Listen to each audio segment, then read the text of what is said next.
One of the things I want to talk about a little bit today is good guys and bad guys and how to tell the difference between them.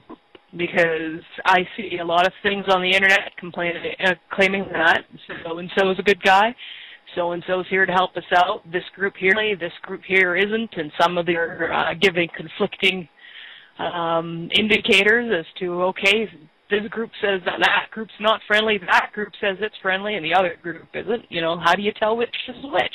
Well, first off the bat, keep in mind that there is a great disinformation, lies, and attempts to control the dialogue and control the discourse involved. So automatically all information is suspect.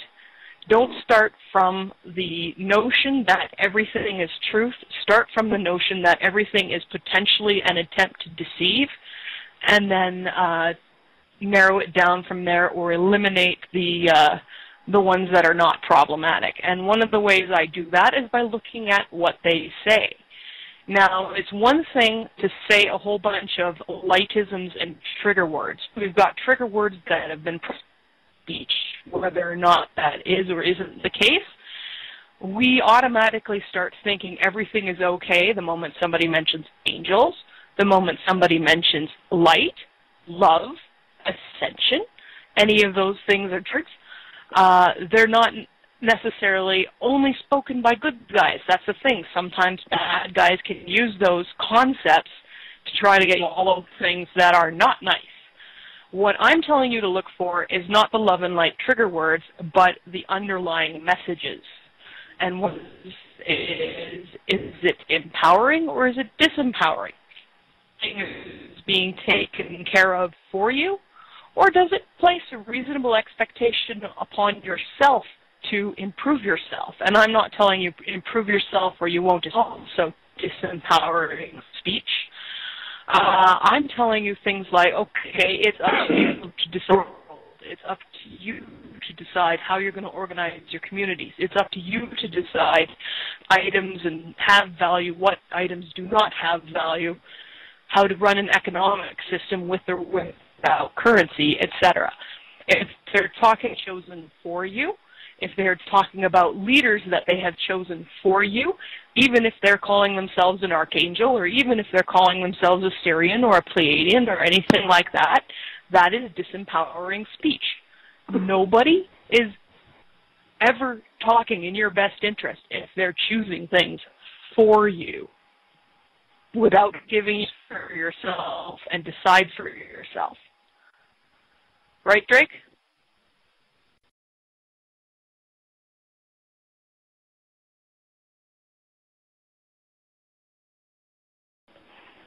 And a lot of the bad guys using a paradigm of hierarchy and control. And they speak openly about this. They speak about having edicts issued. They speak about decisions made at the highest level of things concerning us. They speak about, oh, somebody has said, go forth and do this to Terra. Go forth and, quote unquote, fix things.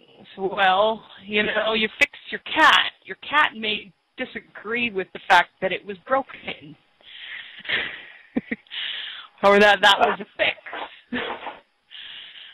These are the kinds of things that you got to get. If they're coming from a paradigm of hierarchy and control, no matter what they are claiming, they're probably not coming with your best interest in mind. So how does this differ, for instance, from the Andromeda Council and the Galactic Federation of Planets, who are also coming in trying to help? Well, for one, they have never stated that they're going to do it for us. When they made decisions at the level of the Galactic Federation of Planets and the Andromeda Council, not at the level of, oh, God decreed this. They made decisions at their own level as we're in the territory covered by their treaties. Oh, these people are in trouble and need help. They did not come in, and they are not coming in to tell us how to govern ourselves. They're not coming in to tell us how we must structure our society. They're not coming in to tell us how we have to have an economic system, what we should be using for currency. They may have ideas for us as to things that have worked for other people, that they will definitely show us, okay, well, we've done it this way on IARGA, for instance, or we've done it this way on Tau Ceti, or we've done it this way in Procyon, and this works for us. You know, here's a whole bunch of different solutions. Feel free to use one of these, modify one of these, combine a bunch, or come up with your own. That's important. The notion of choice, the notion of teaching, the notion of self-governance is really, really huge with these guys. They don't want to have to sit here and rule. They're not interested in ruling. Ruling takes a lot of energy and a lot of time, and usually it causes more problems than it fixes. And one of the things that I encounter with people who are introduced to this concept is, well, how do they keep people from doing bad stuff? Well, the simple thing of the matter is, in a positive society, you have stuff like replicators, you have stuff that is earth-friendly and produces things so that there is no lack basic fundamentals of life. You have a distribution system that permits people to do what they want and do what they love and calls that productive without saying that, oh, you're being a drain on society by doing this. It's open. Nobody really has possessions in terms of ownership of land. They have things that they use and, you know, precious things that have sentimental meaning. For instance, I have some gifts that have been given to me up there, and those are things that are usually beautiful or functional or have sentimental value from the friend that gave it to me. Perhaps they made it with their own hands, and that's a really, really special thing. And I keep those, but I don't own property. I don't have a little patch of land that I call mine and nobody else is permitted on. Nothing like that goes on positive societies. And when you don't have that as a concept, a lot of the things like theft disappears. Nobody locks their doors. They might lock their bedroom door or, you know, put the functional equivalent of a sock on the knob so that nobody walks in on them when they're getting intimate with their spouse. But they don't lock their house.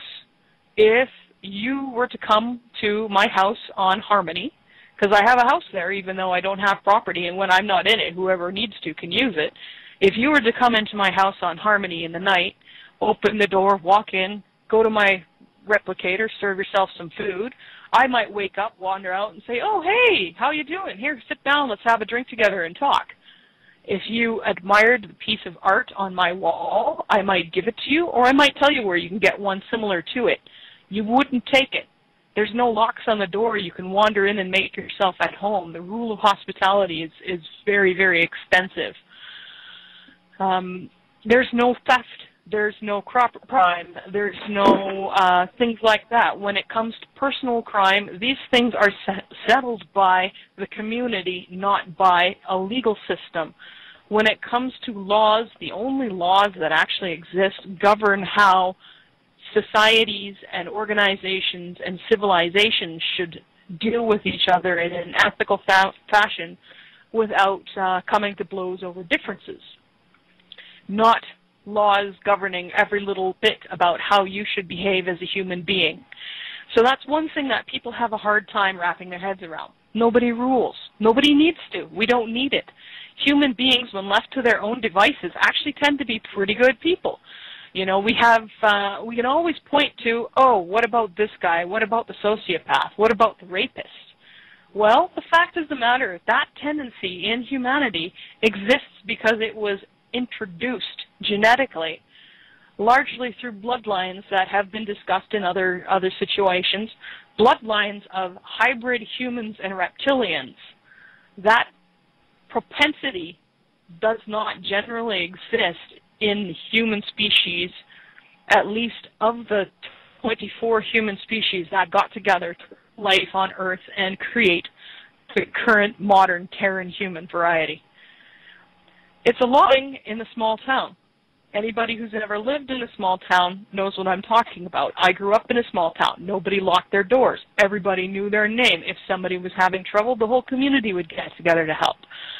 You know, if you might have had one bad apple in your town, and everybody knew about that bad apple.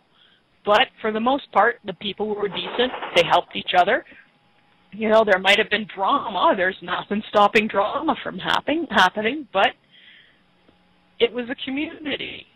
And this is what we're likely to go back to once the damage that caused by outside to us has been repaired. We're likely to be able to go back to a model like this without requiring laws, without requiring an extensive legal system governing personal behavior, without requiring somebody ruling over us. We don't need that. We don't need rulers. So that's one of the ways that you can tell good guys live lives that are free of rulership. They self-govern. They don't talk about hierarchy. They don't talk about ruling over you. They don't talk about choosing for you. They talk about working with you, which is different.